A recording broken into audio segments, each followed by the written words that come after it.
Welcome back to another episode of Sophia the 380 SL. Today's episode is about chasing down hot temperature.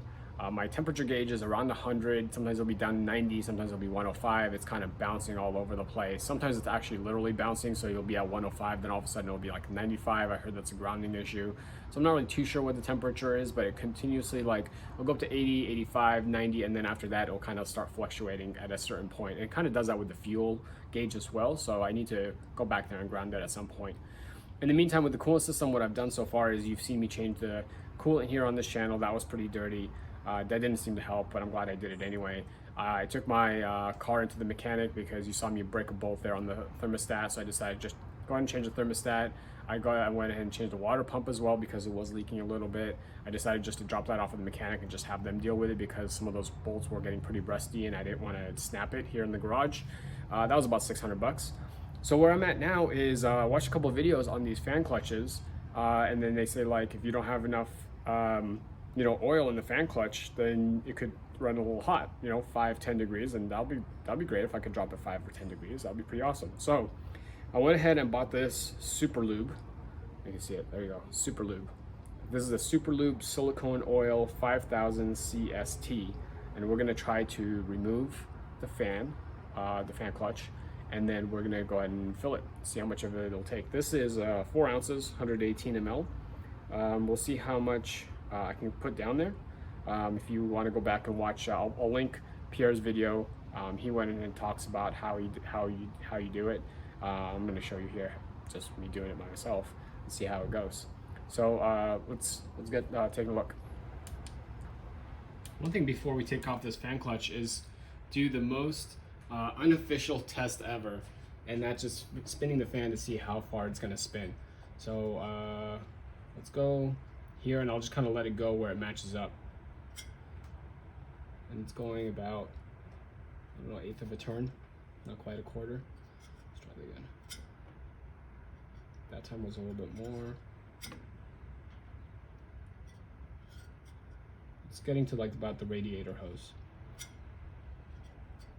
So we'll do this again after we fill it up and see if it makes a difference. Super unofficial, super incorrect.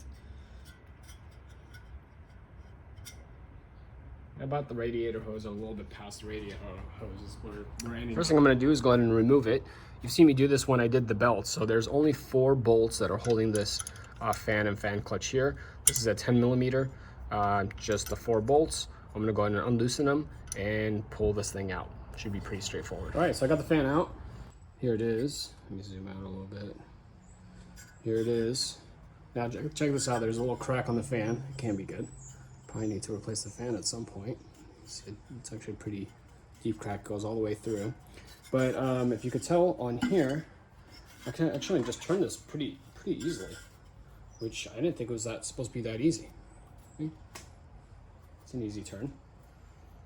All right, so let's go inside and take this thing apart, and we'll try to fill this thing up. All right, so let me show you what I just did here.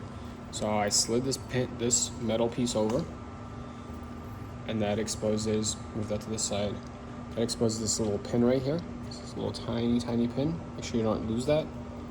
Pull this pin out, and that's your filling area. There. Okay, put that to the side so you don't lose that. And that's where the oil goes in. So as you add oil in there, when it gets full, keep on rotating. Once you rotate, the liquid will get sucked in to the clutch, and continue to do that until it's all full. So again, it's a 4 ounce bottle. I'm going to continue to do that and see how much of it it'll take.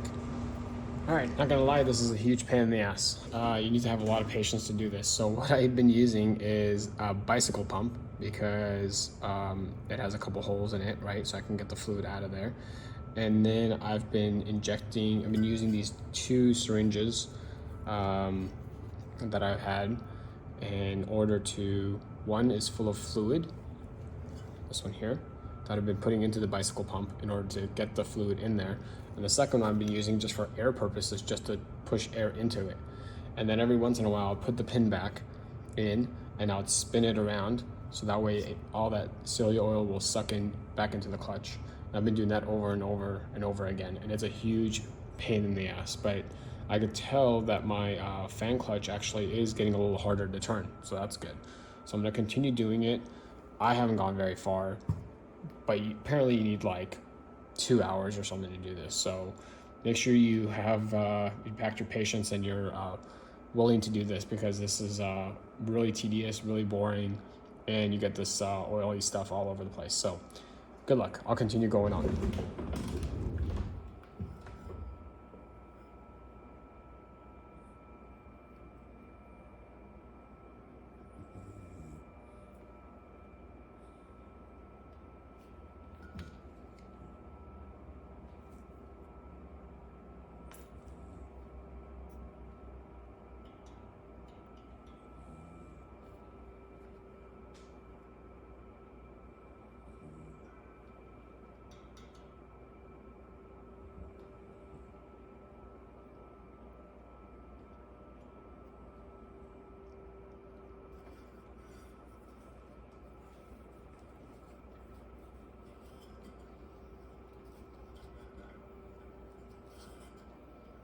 Seems like it's getting a whole lot harder to turn, so maybe it's working. Or maybe I'm just getting tired. Not really sure. But anyway, same process over and over again. Take off the pin.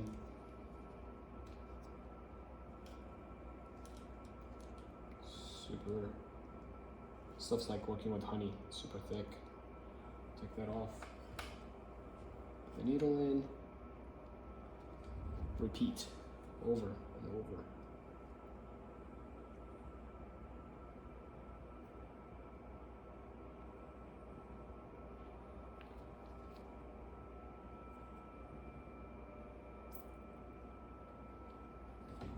I think you get the idea. Well, it's been at least over an hour and a half probably. I think I've reached the point of exhaustion. So I've been spinning it. It seems like it's getting tighter, so that's good. I could also be getting weaker because I'm getting tired. So I'm gonna go ahead and put this pin back in. I'm gonna go ahead and put this metal bracket back in, and then I will meet you over by the car. All right, back by the car, put everything back together. Yeah, spinning it, it seems like it's a little harder to spin. That's good. Looks like it's ready to go to be installed. Again, just the 4 bolts you got to put back. What I was reading is it takes 18 foot-pounds. I don't think you even need a torque wrench. I think you just make it tight and should be good to go. I will report back in about a week to see how my temperature is going. All right, back to the most unofficial test in the world.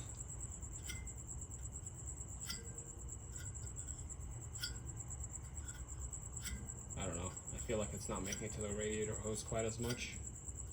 That's good. All right. Here's a report out on that fan clutch repair that I did. It seems like it is helping a little bit, so I do recommend it. It's worth the 15 bucks and your time of loading up the oil into that fan clutch. Right now it is over 100 degrees here in Los Angeles. I am driving in stop and go traffic on the 10 freeway heading towards Santa Monica. And our gauge is running right now is at about almost 100. So I got the AC full blast. I have, the temperature is super hot. It's over 105 degrees outside. And the temperature is doing all right. I mean, I think what I'm used to is normal cars, and like my Lexus, for example, is always right in the middle at like 90 degrees, and it never changes, never moves. And that's what I've been used to, right? So now that I'm driving this car around, it does go to 100, it goes to 105. Yesterday I was driving uphill, AC blasting, super hot day. It went up to like 110. And I guess that's maybe just the norm with these cars. I'm gonna look up the operating temp, and it seems like it's around 100. I'm gonna look it up to get the specs for this car, and I'll share it back with you. But it seems like it's okay for the needle to go up and down and up and down, just depending on the driving conditions of the car. If you are driving freeway miles, it does go to like 85, 90, and it kind of sticks out there. But when you're stop and go traffic, I've noticed that it does climb up, and it'll go to 100, and it'll go to 105, 104, and it'll go back down. So really depending on what you're doing and if you've got the AC blasting or not. But overall, the fan clutch, I think it did make it a little different. So if you are having that issue, you want to bring your temperature down a little bit, I think it helped. So it's worth spending the 15 bucks. and a few hours of time of loading that damn thing up, and it's a huge pain in the ass. But I think overall, I think it helped. I mean, here's again, that's been my kind of temp in this stop and go LA traffic, right? So I'll be back with some of the specs. Finally in the garage after a long drive today. We drove for about 3.5 hours or so, about 80 miles. It was all over kind of driving. It was freeway driving. We were going 80 miles an hour.